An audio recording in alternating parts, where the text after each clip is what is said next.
नमस्कार, मेरा नाम आलोक है। आप लाइव स्ट्रीज देख रहे हैं।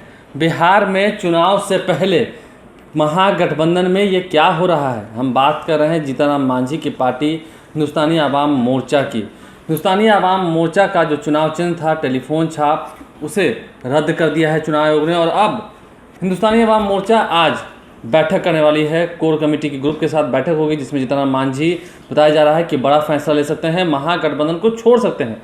लेकिन समझते हैं हम इस बात को, क्या जीतन मांझी के छोड़ देने से महागठबंधन को नुकसान होगा?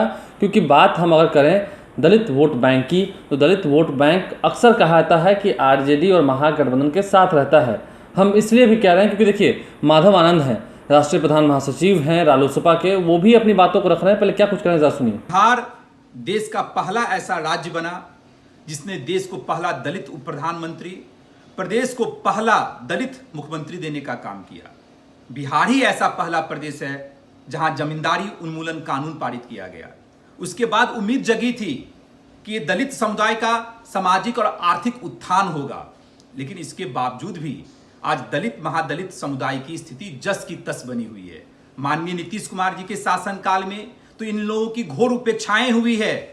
और जहां तक वोट बैंक 16% वोट बैंक की बात करते हैं माननीय नीतीश कुमार जी, परंपरागत तरीके से देखा जाए तो शुरू से ही महागठबंधन और आरजेडी की तरफ इस समुदाय का झुकाव रहा है।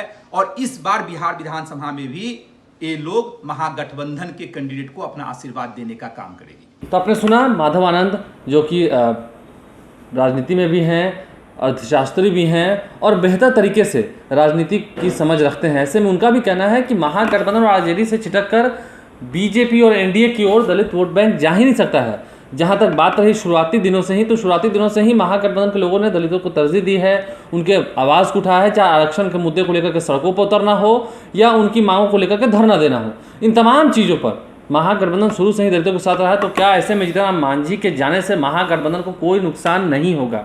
हम बात इसलिए कर रहे हैं क्योंकि देखिए, माहौल भी जो बन रहा है धीरे धीरे, अब अंतर्गत अगर हम देख सकें तो जीतन मांझी की पार्टी का जो चुनाव चिन्ह था उसे चुनाव आयोग ने रद्द कर दिया है। बड़ा झटका तो उन्हें तभी लगा। और ऐसे में जीतन मांझी की पार्टी को अगर हम देखें तो पार्टी पहले से काफ़ी बढ़ नहीं पाई है। जो वजूद पहले था पार्टी का 2019 के चुनाव में मिली हार के बाद, क्या पार्टी का जो अस्तित्व है उसे बचाने के लिए कम से कम एनडीए की तरफ जाना मजबूरी बन चुका है? हम इन बातों को इसलिए रख रहे हैं क्योंकि बड़ा फैसला जीतन मांझी ले सकते हैं। कोर कमेटी ग्रुप की बैठक बुलाई गई है और बातों को समझना पड़ेगा क्या फैसला लेते हैं, क्योंकि कोऑर्डिनेशन कमेटी की मांग कर रहे थे कि कोऑर्डिनेशन कमेटी बने, महागठबंधन के अंदर कौन सी सीटें कैसे बांटी जाएँ, किस पर कौन दावेदारी करे, इन सभी बातों का जो निर्णय है वो कोऑर्डिनेशन कमेटी में होगा। इन तमाम बातों का जिक्र जीतन मांझी पहले भी करते हैं, लेकिन उनकी बातों को नहीं माना गया।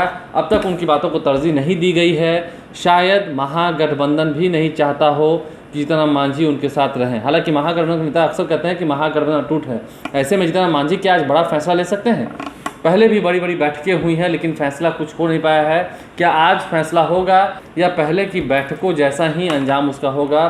कोई फैसला नहीं निकलेगा और दिन बढ़ता जाएगा, चुनाव नज़दीक आता जाएगा। आप लाइव स्ट्रीज कर बने हैं, हमारे चैनल को सब्सक्राइब कर लें, साथ साथ फेसबुक पेज भी लाइक करें। इसके अलावा ट्विटर हैंडल पर लाइव स्ट्रीज को फॉलो करें। धन्यवाद।